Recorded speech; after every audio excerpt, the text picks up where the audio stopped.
Welcome back to my YouTube channel guys. ഇതൊരു most requested video ആണ്. എൻ്റെ comment സെക്ഷനിൽ ഞാൻ കൂടുതലും കാണുന്ന ഒരു ചോദ്യമാണ്, എങ്ങനെയാണ് ഗവൺമെൻറ് സീറ്റ് കിട്ടുന്നത് BSc നഴ്സിങ്ങിന്, പിന്നെ എന്തൊക്കെ ഡോക്യുമെൻറ്റ്സ് ആണ് ഇതിന് വേണ്ടി വരുന്നതെന്ന്. അപ്പോൾ ഈ ചോദ്യങ്ങൾക്കൊക്കെ ഉള്ള ഒരു ഉത്തരവായിട്ടാണ് ഞാൻ വന്നിരിക്കുന്നത്. അപ്പോൾ നമ്മൾ അപ്ലൈ ചെയ്യേണ്ടത് LBS എന്ന് പറയുന്നൊരു സൈറ്റ് വഴിയാണ്.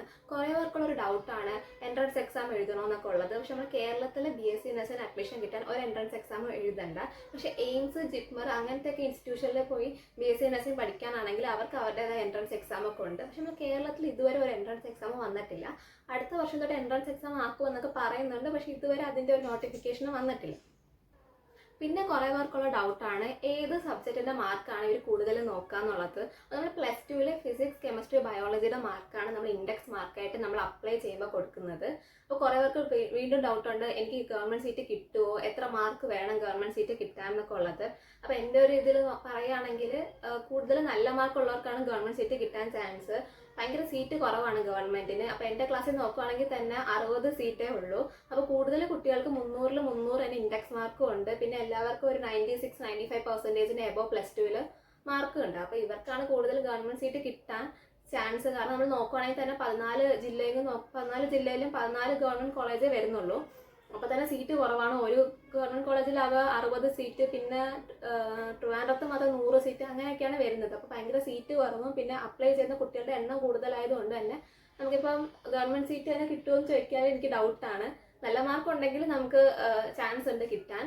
അല്ല മാർക്ക് ഇപ്പോൾ 95%-നൊക്കെ താഴെയാണെങ്കിൽ നമുക്ക് ഒരു ഡൗട്ടാണ് കിട്ടുമില്ലെന്ന്. അങ്ങനെ നിങ്ങൾക്ക് ഗവൺമെൻറ് സീറ്റ് കിട്ടില്ല എന്ന് തോന്നുകയാണെങ്കിൽ നിങ്ങൾ പ്രൈവറ്റ് കോളേജിൽ അപ്ലൈ ചെയ്യുക. അപ്പോൾ പ്രൈവറ്റ് കോളേജിൽ അപ്ലൈ ചെയ്യേണ്ടത് LBS എന്ന് പറഞ്ഞ സൈറ്റ് വഴി തന്നെയാണ്. കാരണം പ്രൈവറ്റ് കോളേജിൽ 50% സീറ്റുകളും LBSന്റെ താഴെയാണ് വരുന്നത്. ബാക്കി 50%ആണ് മാനേജ്മെന്റിന്റെ സീറ്റിൽ പോകുന്നത്.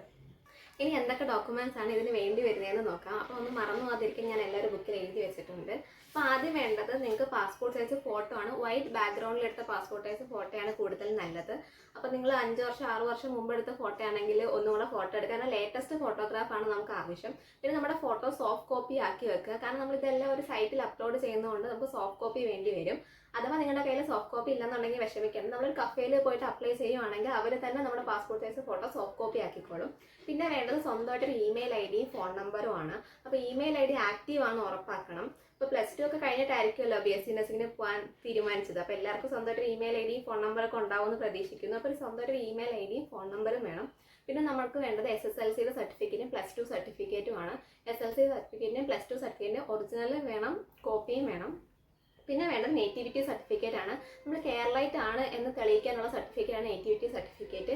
അതിനുവേണ്ടി നിങ്ങൾ കേരളത്തിൽ തന്നെ ജനിച്ചവരാണെങ്കിൽ വേറെ സർട്ടിഫിക്കറ്റ് ഒന്നും എക്സ്ട്രാ വാങ്ങണ്ട. നിങ്ങളുടെ SSLC സർട്ടിഫിക്കറ്റോ നമ്മുടെ ബർത്ത് സർട്ടിഫിക്കറ്റോ മതിയാവും. അതിൽ രണ്ടിലും നമ്മുടെ സ്ഥലം തെളിയിക്കുന്നുണ്ട്. അപ്പോൾ നിങ്ങൾക്ക് അത് മതിയാവും. അല്ല നിങ്ങൾ കേരളത്തിൽ ജനിച്ചവരല്ല, പുറത്തെവിടെയും ജനിച്ചിട്ട് പിന്നെ കേരളത്തിൽ ഒന്ന് താമസിക്കുകയെന്നുണ്ടെങ്കിൽ നിങ്ങൾക്ക് നേറ്റിവിറ്റി സർട്ടിഫിക്കറ്റ് എടുക്കേണ്ടതായിട്ട് വരും. പിന്നെ വേണ്ടത് റിസർവേഷൻ തെളിയിക്കുന്ന സർട്ടിഫിക്കറ്റ് ആണ്. ഇപ്പോൾ LBS എന്നുള്ള സൈറ്റിൽ ഒരുപാട് റിസർവേഷൻസ് അവൈലബിൾ ആണ്. അപ്പോൾ റിസർവേഷൻസ് ഉണ്ടെങ്കിൽ നമുക്ക് സീറ്റ് കിട്ടാനുള്ള ചാൻസും കൂടുതലാണ്. അപ്പോൾ SC, ST, OEC, OBC അങ്ങനെയുള്ളവർക്ക് റിസർവേഷൻ സർട്ടിഫിക്കറ്റ് വേണം. അപ്പോൾ ആ സർട്ടിഫിക്കറ്റ് നിങ്ങൾ എടുത്തു വെക്കുക. പിന്നെ ഫിഷർമാൻസിൻ്റെ മക്കളാണെങ്കിൽ അവർക്കും പ്രത്യേക റിസർവേഷൻസ് അവൈലബിൾ ആണ്. അപ്പോൾ ഇതിനൊക്കെ വേണ്ട സർട്ടിഫിക്കറ്റ് നിങ്ങൾ വാങ്ങി വെക്കുക. അപ്പോൾ പിന്നെ ഒരു കാര്യം നമ്മൾ ഈ സർട്ടിഫിക്കറ്റ്സിലൊക്കെ ശ്രദ്ധിക്കേണ്ടതെന്ന് പറഞ്ഞാൽ ഈ വക സർട്ടിഫിക്കറ്റുകൾക്കെല്ലാം ഒരു വാലിഡിറ്റി ഡേറ്റ് ഉണ്ട്. ഇപ്പോൾ ഇൻകം സർട്ടിഫിക്കറ്റ് ആണെങ്കിലും നോൺ ക്രിമിനൽ സർട്ടിഫിക്കറ്റ് ആണെങ്കിലും എല്ലാത്തിനും ഒരു വാലിഡിറ്റി ഡേറ്റ് ഉണ്ട്.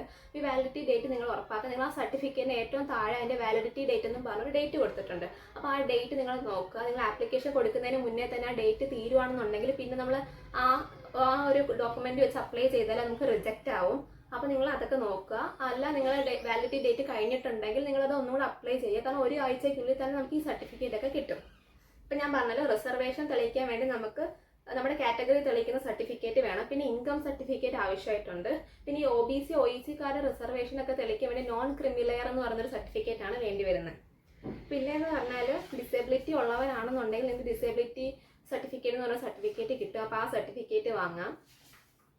പിന്നെ നിങ്ങൾ EWS കാറ്റഗറിയിൽ വരുന്നവരാണെങ്കിൽ ജനറൽ കാറ്റഗറിയിൽ ഉള്ളവർക്ക് EWS എന്ന് പറഞ്ഞൊരു കാറ്റഗറി ഉണ്ട്. ജനറലി വരുന്നവർക്കുള്ളതാണ്. അപ്പോൾ EWS എന്ന് പറഞ്ഞൊരു കാറ്റഗറിയിൽ വരുന്നവരാണ് നിങ്ങളെന്നുണ്ടെങ്കിൽ EWS സർട്ടിഫിക്കറ്റ് വാങ്ങാം. പിന്നെ നിങ്ങൾ ഏതെങ്കിലും മൈനോറിറ്റി കമ്മ്യൂണിറ്റിയിലൊക്കെ വരുന്നവരാണെങ്കിൽ മൈനോറിറ്റി സർട്ടിഫിക്കറ്റ് എന്ന് പറഞ്ഞ സർട്ടിഫിക്കറ്റ് ഉണ്ട്. ഇപ്പോൾ ക്രിസ്ത്യൻ മൈനോറിറ്റി, മുസ്ലിം മൈനോറിറ്റി എന്നൊക്കെ പറയുന്നവർക്ക് മൈനോറിറ്റി സർട്ടിഫിക്കറ്റ് എന്ന് പറഞ്ഞ സർട്ടിഫിക്കറ്റ് ഉണ്ട്. അപ്പോൾ നിങ്ങൾ ആ സർട്ടിഫിക്കറ്റ് വാങ്ങി വെക്കാം.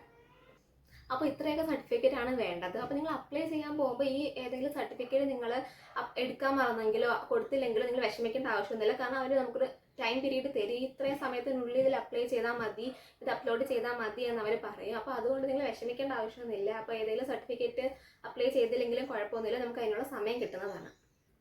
അപ്പോൾ ഈ വീഡിയോ ഇത്രയേ ഉള്ളൂ. പിന്നെ നിങ്ങൾക്ക് എന്തെങ്കിലും ഡൗട്ടുകൾ ഉണ്ടെങ്കിലോ, ഇപ്പോൾ PSC നഴ്സിങ്ങിനെ പറ്റിയാണെങ്കിലോ വേറെ എന്തെങ്കിലും കാര്യങ്ങൾ റിലേറ്റ് ചെയ്ത് എന്തെങ്കിലും ഡൗട്ടുകൾ ഉണ്ടെങ്കിൽ ഈ വീഡിയോയ്ക്ക് താഴെ കമൻറ്റ് ചെയ്താൽ മതി. എനിക്ക് മാക്സിമം അതിന് റിപ്ലൈ തരാൻ ശ്രമിക്കുന്നതാണ്. അപ്പോൾ ഈ വീഡിയോ യൂസ്ഫുൾ ആയിരിക്കുമെന്ന് ഞാൻ വിചാരിക്കുന്നു. Thank you. Bye bye.